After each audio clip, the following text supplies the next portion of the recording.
देश भर में 7 चरणों में होने वाले लोकसभा के चुनाव में जम्मू कश्मीर में चुनाव 5 चरणों में होंगे। भारतीय जनता पार्टी ने और कुछ और राजनीतिक दलों ने दो खास करके जम्मू डिवीजन की लोकसभा की सीटों पर उम्मीदवार की घोषणा कर दी है, मगर एक बाजी पलट गई है। जो पहले यहां पर एक और थर्ड फ्रंट बन गया था, उनमें से 3 राजनीतिक दल एकत्र हुई थी। अब भाजपा ने सिरे से इनकार कर दिया है और कहा है हम खुद अकेले चुनाव लड़ेंगे। नमस्कार, मैं हूं हरबंश नागोके।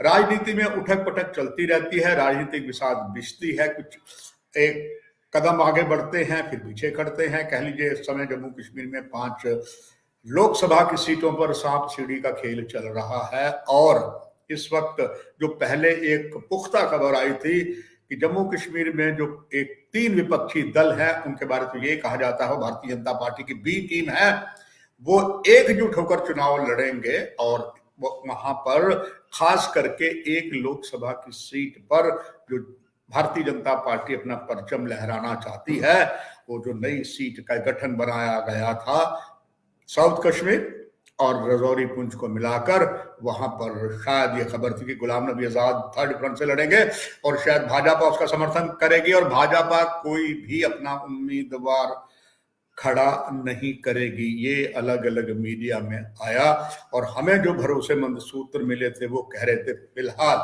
अभी ऐसी ही संभावना है, मगर आज बाजी पलट गई है। आज प्रदेश भारतीय जनता पार्टी के जनरल सेक्रेटरी श्री अशोक कौल ने कहा है कि भाजपा किसी भी गठबंधन से समझौता नहीं करेगी। जम्मू कश्मीर की सभी 5 लोकसभा की सीटों पर अपने उम्मीदवार खड़े करेगी। 2 पर तो पहले कर चुकी है, अब 3 लोकसभा की सीटों पर वो चुनाव अपने कैंडिडेट खड़ेंगे। There will be no compromise with any political party. यानी कि यहां पर जिसे ये कहा जा रहा था कि यहाँ पर 3 राजनीतिक दल है जिन्हें यही कहा गया भाजपा के समर्थक हैं, भाजपा की भी टीम है, उसमें गुलाम नबी आजाद की डीपीएपी पार्टी और जम्मू कश्मीर अपनी पार्टी सैयद अल्ताफ बुखारी द्वारा गठन की गई थी और पीपल कॉन्फ्रेंस सज्जाद लोन द्वारा गठित किया गया था। जहां तक सज्जाद लोन की पीपल कॉन्फ्रेंस की बात है, वो पहले ही भाजपा के गठबंधन में रहे हैं जब यहाँ पर पीडी और पीडीपी की सरकार थी और तब उन्हें मंत्रिमंडल में भी शामिल किया गया था। सच बात तो यह है कि पीडीपी नहीं चाहती थी उन्हें मंत्रिमंडल में लाया जाए, मगर जब प्रधानमंत्री नरेंद्र मोदी ने ऐसा कहा तो बात हो गई कि उन्हें लेना पड़ा मंत्री। और ये कहा जाता है वो भी भारतीय जनता पार्टी की बी टीम बताई जा रही है। जैसे ये खबर प्रजातंत्र के चौथे प्रहरियों में अलग अलग चली, को सोशल मीडिया में, प्रिंट में, इलेक्ट्रॉनिक में, और उसमें तभी मीडिया भी शामिल था जो कि भरोसेमंद सूत्र कह रहे थे ऐसा होने जा रहा है, मगर आज बाजी पलट गई है। आज स्वयं अशोक कौल जी ने कहा है कि हम किसी से समझौता नहीं करेंगे, हम उम्मीदवार खड़े करेंगे। अब इसमें खास करके जो एक सीट एक नई प्रेस्टीज बन चुकी थी और भारतीय जनता पार्टी के लिए वरदान सिद्ध हो रही थी और माना यह जा रहा था राजनीतिक पंडितों द्वारा, इस सीट पर अगर भारतीय जनता पार्टी अपना भगवा परचम लहराती है, इस लोकसभा की सीट पर कमल खिलाती है, तो कोई दो राह नहीं, ये कमल पूरी तरीके से वादी कश्मीर में खिल जाएगा। क्योंकि जो नई सीट बनाई गई है वो जम्मू पुंछ के लोकसभा की कुछ सीटों में, खास करके जिला रजौरी और जिला पुंछ के साथ दक्षिण कश्मीर के खास करके अनंतनाग दूसरी जगह पर, इनको इकट्ठा करके एक लोकसभा की सीट बनाई गई है। और दूसरी जो सीट उधर भी और इधर भी, एक वही अनंतनाग साउथ कश्मीर की और एक श्रीनगर में, एक नॉर्थ कश्मीर बारामूला में। और कहा यह जा रहा है खास करके इस सीट की बात करें रजौरी, पुंछ एवं साथ ही साथ साउथ कश्मीर, वहां पर ये सीट जो है और ये जो लोकसभा की सीट है, ये ज्यादा जम्मू कश्मीर के बहुसंख्यक समुदाय का प्रभुत्व है। और यहाँ पर चाहे इस समुदाय से गुज्जर समुदाय है, बकरवाल समुदाय है, कश्मीरी समुदाय है, ये सारे प्रभुत्व में है, मगर ये तीनों ही जो हैं इनको खास करके गुज्जर समुदाय के साथ, पहाड़ी के साथ जो 70 वर्षों से सौतेली माँ का व्यवहार पिछली सरकारें कर रही थी, भारतीय जनता पार्टी ने उन्हें मरहम लगाया और एक सौगात दी, उन्हें भी रिजर्वेशन में शामिल कर दिया गया। और यही एक बात, अब पहाड़ी पूरी तरीके से प्रसन्न थे और गुज्जरों को पहले मिला था, दोनों को बहुत सी सुविधाएं दी गई हैं और तब ये था कि एक नया इतिहास बनेगा। तब ये भी था अगर ये होती है तो बारामूला में भी ऐसा हो सकता है, क्योंकि बारामूला में भारतीय जनता पार्टी के अनेकों और समर्थक नेता हैं, कई पहाड़ी नेता इसमें शामिल हो चुके हैं। इस बारामूला जहां पर कुपवाड़ा भी है और एक और जिला है, उसमें काफी ज्यादा पहाड़ी नेतृत्व करते हैं और वो सभी इस बात से प्रसन्न थे कि 7 दशकों से हमें यातनाएं मिली, मगर भारतीय जनता पार्टी ने हमें सम्मान दिया और हमारे लिए रिजर्वेशन दी, जो सब इसमें बहुत ज्यादा प्रसन्नचित हैं। अब सवाल ये आता है कि पहले यही कहा जा रहा था कि अगर सज्जाद लोन खड़े होते हैं तो समझिए वो भाजपा की भी टीम है, मगर ये 72 घंटों के अंदर अंदर ही भरोसेमंद सूत्रों ने कहा कि जब अलग अलग बुद्धिजीवियों ने, स्मार्ट टीम ने और कुछ एजेंसियों ने कहा कि ये भारतीय जनता पार्टी के लिए सही नहीं होगा, क्योंकि अगर ये बात कश्मीर में जो भाजपा के कुछ विरोधी कहीं भी है वो कहेंगे ये उन्हीं के बंदे हैं, तो क्यों ना भाजपा ने सोचा ये बात हम अपने सर पर क्यों ले, हम अपने उम्मीदवार खड़े करेंगे। तो एक तरीके से आप कहें कि गुलाम नबी आजाद के साथ संभवतः कहा जाता, कहीं कहावत ना हो याथार्थ हो जाए, ना खुदा मिला ना विसाले सनम, क्योंकि जो उन्होंने पार्टी बनाई है उन्होंने उधमपुर कठुआ सीट से अपने प्रत्याशी जो उनके बड़े करीबी हैं जीएम सरूरी को खड़ा किया है।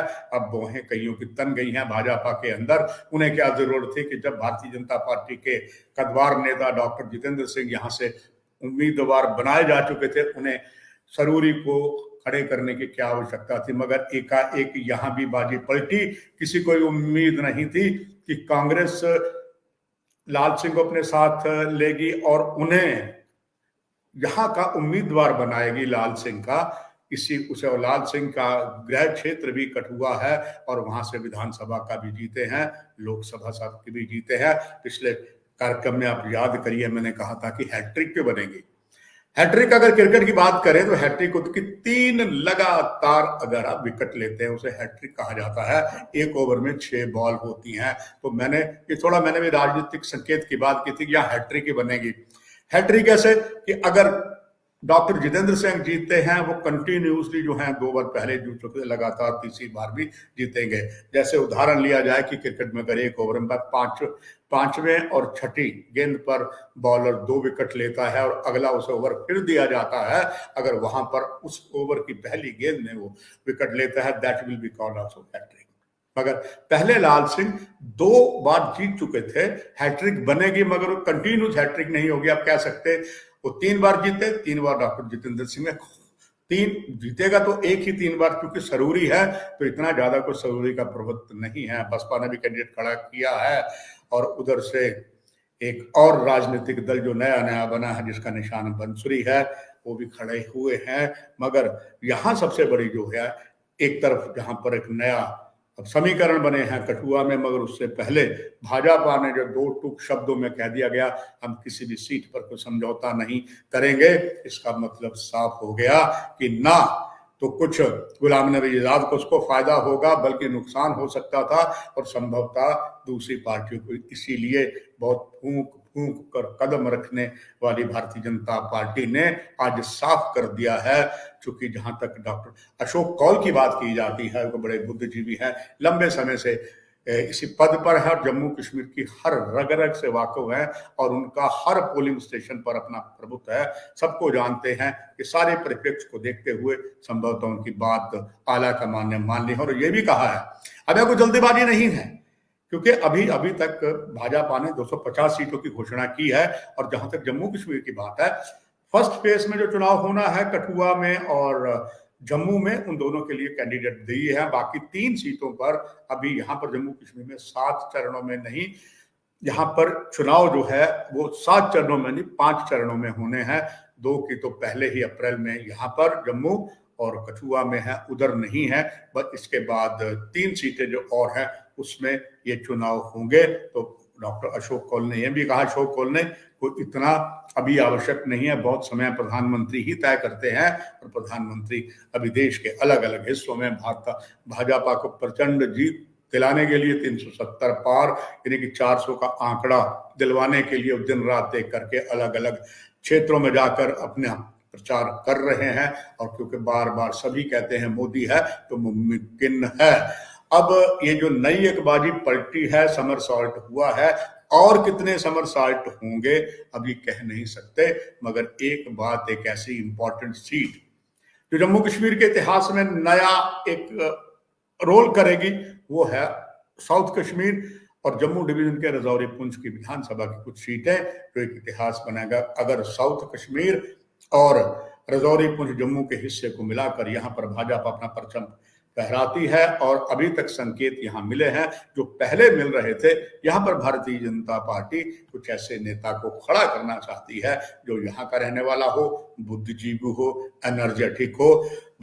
अगर बहुत भरोसेमंद सूत्रों पर विश्वास किया जाए, जब इस बात की चर्चा हुई, क्योंकि आप दर्शक बेहतर जानते हैं कि आजकल सोशल मीडिया इतना फास्ट है कि पल पल की खबर आपको मिलती, कहीं ना कहीं से खबर निकली। जो भाजपा की सूत्र बताते मॉनिटरिंग एजेंसी या दूसरी एजेंसियां हैं, उन्होंने जब गुलाम नबी आजाद का नाम आया तभी रजौरी पुंछ से खास करके, चाहे वहां गुज्जर समुदाय था चाहे पहाड़ी समुदाय था, वो जम कर कहते हैं गुलाम नबी आजाद के विरोधी हो गए।